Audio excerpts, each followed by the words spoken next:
Oi gente, bem-vindo de volta ao meu canal. Hoje eu estou aqui com minha amiga de introdução. Hey, I'm Toria Akin. I'm a singer-songwriter from London and I'm friends with Folinha. Cool, so as Toria is a singer-songwriter, I thought we would come here today and just talk about music and talk about your experience with music. And yeah, so how did you first get involved in like music and songwriting and stuff like that? Well, so I've been singing since the age of 3. And I wrote my first song when I was 5 years old. Seriously? Wait, what was it about? ABC? No, you know what? This was around the time Madonna, it must have been about like 98.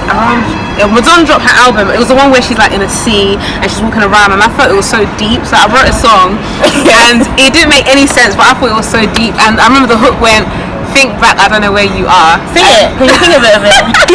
Please. I was literally writing this song. I thought it was so deep. It went, "Think back, I don't know where you are. Think back, I don't know where you are." Something like that. And I sang it to my brother and sister, and they burst out laughing. So, and that was my first form of criticism. But then when I went on to primary school, I was singing choirs throughout school. I was involved in different musical productions, and I'd say I started. I was writing throughout, but I'd say around the age of, let's say, 18, I probably started writing a lot more content. And yeah, that was my start. Recording little videos, posting it on social media, and just going from there. Okay, so now as a performer and as a singer, what are the things that, like, do you feel afraid to perform? Are you like confident performing? Do you enjoy it, like getting out there and singing in front of people?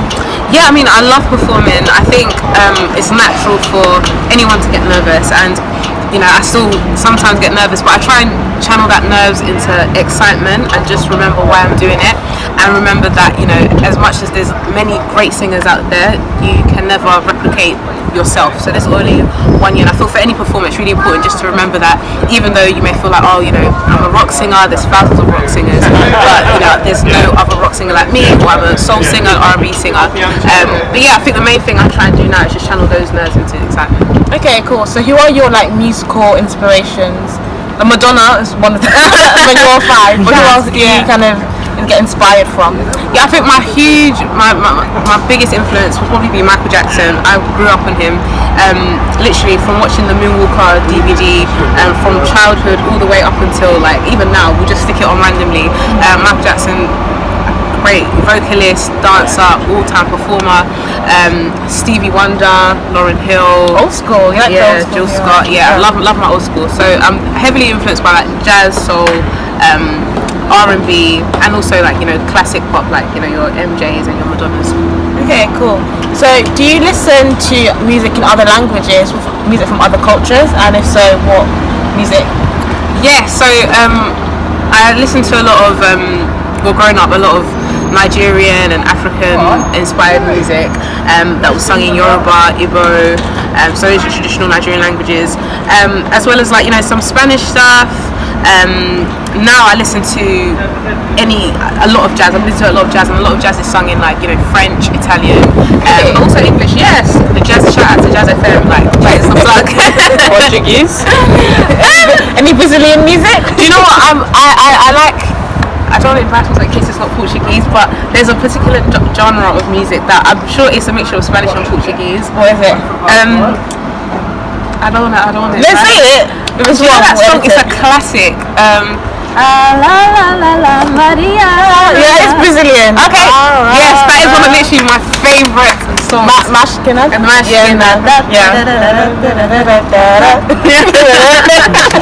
We grew up on the Black Eyed Peas version. Yes. Then I discovered the original. Oh, that actually is a real song. Yeah. Okay. Yeah, that is a Brazilian person that sang that song. Yes. Okay. Do you find you experience music, like for example, if you're listening to a Nigerian song, do you experience it differently than if you were listening to an English song? Yeah, I feel like language is really beautiful. Like, although I think despite what language you speak, there's a universal way that all human beings across the globe communicate, the way we think, the way we approach certain situations, but sometimes translation can't do that full justice to convey what the original language was trying to display and convey. So yeah, I think when I listen to like Yoruba music or any music in a different language, it definitely gives me a different feel, because some words you just can't get that direct translation for. And yeah, there's a lot of humour in Nigerian music, like the way that the metaphors that they use and how they choose to place things around. Cool. So what was the last performance or concert that you've been to? The last concert I went to was Beyonce on the road, on the road, On the road. on the run, Okay.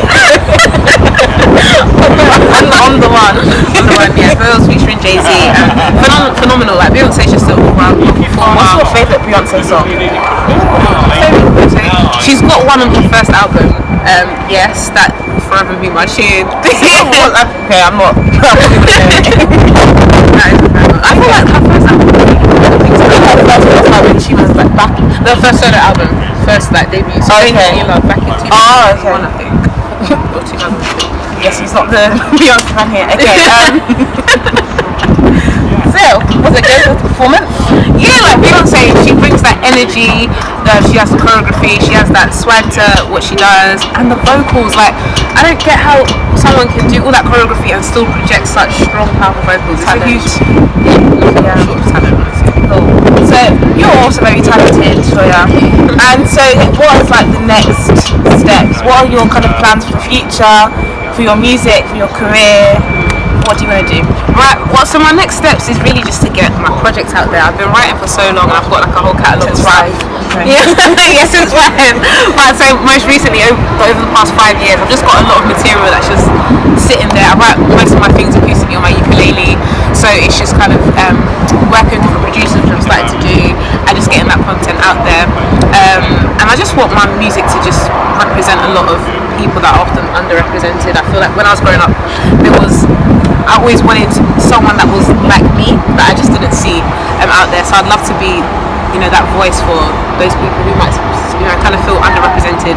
And just to touch people, I want people to feel, when they listen to my music, just feel something. Like it's an experience. Yeah. You have an amazing voice. I remember one time when you were singing at Manchester. I don't know if you remember, I was having my eyes closed and I was just like you just took me somewhere. You just have like a beautiful voice. And you have Instagram, YouTube, what do you have?